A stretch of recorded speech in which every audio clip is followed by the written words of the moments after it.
வீராயி பாடல் வெளியீட்டு விழாவிற்கு வந்திருக்கின்ற பெரியோர்களே, தாய்மார்களே, சகோதர சகோதரிகளே, மேலும் இங்கே அடித்து துவைத்து காய போட்டு அரவணைத்து அன்பாக இருக்கின்ற எங்களுடைய வலையத்தள இணையதள பத்திரிகை நண்பர்களே, என்னுடன் சேர்ந்து பயணித்துக் கொண்டிருக்கும் இயக்குனர் தண்டட்டி படத்தின் இயக்குனர் ராஜ்குமார் அவர்களே, திலீன் சார் அவர்களே, சாருடைய டிஸ்கஷன்லாம் நான் போயிருக்கேன், கோகுல் சார் டிஸ்கஷனுக்கெல்லாம். கோகுல் சார் அவர்களே, எங்களுடைய அன்பு இளவல், எங்கள் தமிழ்நாடு திரைப்பட இயக்குனர் சங்கத்தின் செயலாளர் திரு பேரரசு அவர்களே, நான் முதலில் மிளகாய் படத்தில் நடிகராக அறிமுகப்படுத்திய எழுத்தாளர் அன்பு அண்ணன் வேலராமூர்த்தி அவர்களே, எமோஷனலாக தான் இவங்க நடிப்பாங்க அப்படின்னு ஃபஸ்ட்டு நாங்கள் மாயாண்டி குடும்பத்தாரில் கண்டுபிடித்த எமோஷனல் நாயகி தீபா சங்கர் அவர்களே, செந்தி அவர்களே, வீரையாக நடித்திருக்கும் பாண்டியம் அவர்களே, ஹீரோவை நடித்திருக்கும் சுரேஷ் நந்தா அவர்களே,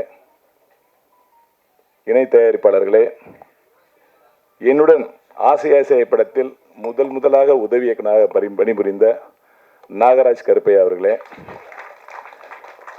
உங்கள் அத்துணை பேருக்கும் என்னுடைய முத்தான வணக்கங்களை தெரிவிக்கிறேன். இந்த வீராய் மக்கள் ஒவ்வொரு ஃப்ரேமும் எப்படி எடுக்கப்பட்டிருக்கும் அப்படின்னு எனக்கு தெரியும். ஏன்னா மாயாண்டி குடும்பத்தார் அப்படிங்கிற ஒரு மிகப்பெரிய காவியத்தை எல்லாரும் பார்த்துருப்பீங்க. அந்த படத்தில் 10 இயக்குனர் சேர்ந்து நடித்தோம். 10 இயக்குனரும் அவங்கவுங்க சீனை இந்த சீனை ஸ்கோர் பண்ணணும்னு சொல்லி ஒரு சேலஞ்ச் எடுத்து பண்ணணும். அந்த இடத்துல தீபாவுக்கு அங்கே இருந்தாங்க. அவங்க சீன் எடுக்கும்போது ஒட்டுமொத்த யூனிட்டே ஸ்பாட்லேயே எழுதும். இது உண்மை, இது யாருமே மறுக்க முடியாது. அந்த மாயாண்டி குடும்பத்தாரில் மாயாண்டி மவனும் புருபண்டு போயிட்டான்னு ஒரு கதருவாங்க நடு ரோட்டில் உட்காந்துட்டு. அந்த சீனு அந்த படத்தையே அப்படி ஒழுக்கிருச்சு. அப்படி ஒரு ஆழமான நடிப்பை வழங்கினவங்க தான் அவங்க.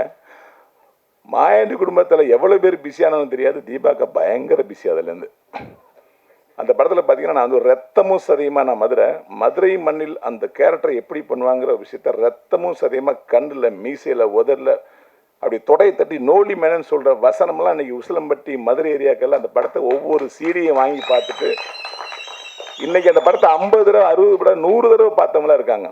இங்கே சென்னையில் ஆட்டோ ஓட்டுற ஒவ்வொரு டிரைவர்ஸும் போகும்போது, அண்ணே 1000 தடவை படம் பண்ணுங்கண்ணே, அந்த படத்தை நான் குடும்பத்தோடு பார்ப்போம்னே, ஊர்னா வந்ததுண்ணே, ஊர்னா வர்றப்பெல்லாம் அதானே பார்ப்போம்னே, எங்கள் அண்ணன் தம்பியில் அந்த படத்தை பார்த்தா நான் ஒன்று சேர்ந்தோம், அடிச்சுட்டு தெரிஞ்சோம்னே, இப்படி பேசுவாங்க. அந்த மாதிரி ஒரு காவியம் மாயாண்டி குடும்பத்தார். அதற்கு ஈடையான வெற்றியை அந்த வீராய் மக்கள் பெரும் நான் நம்புகிறேன்.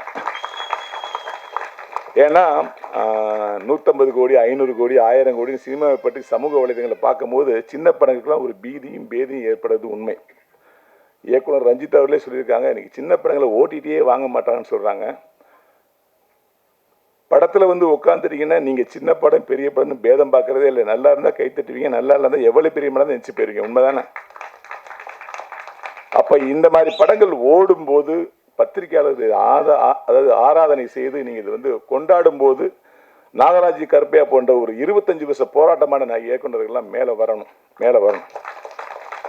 ஜெயித்தவர்களே திரும்பி ஜெயிக்கிற சந்தோஷம் இருக்குது எவ்வளவோ, அதை விட ஜெயிக்க துடிப்பவர்கள் ஜெயிக்கிறது எவ்வளோ பெரிய சந்தோஷங்கிறது ஜெயிச்சவங்களுக்கு தான் தெரியும். அது ஒரு பெரிய வழி. அந்த வழியிலேருந்து மீண்டு வர சுகம் இருக்குது தெரியுமா, அது பேரின்பம். அந்த பேரின்பத்தை கடவுள் இந்த படத்தின் மூலமாக என்னுடைய அன்பு தம்பி நாகராஜ் கருப்பையா கொடுக்கணும்னு வேண்டிக்கிட்டு இந்த படத்தை எல்லாரும் ஆதரிங்க. அனைவருக்கும் நன்றி.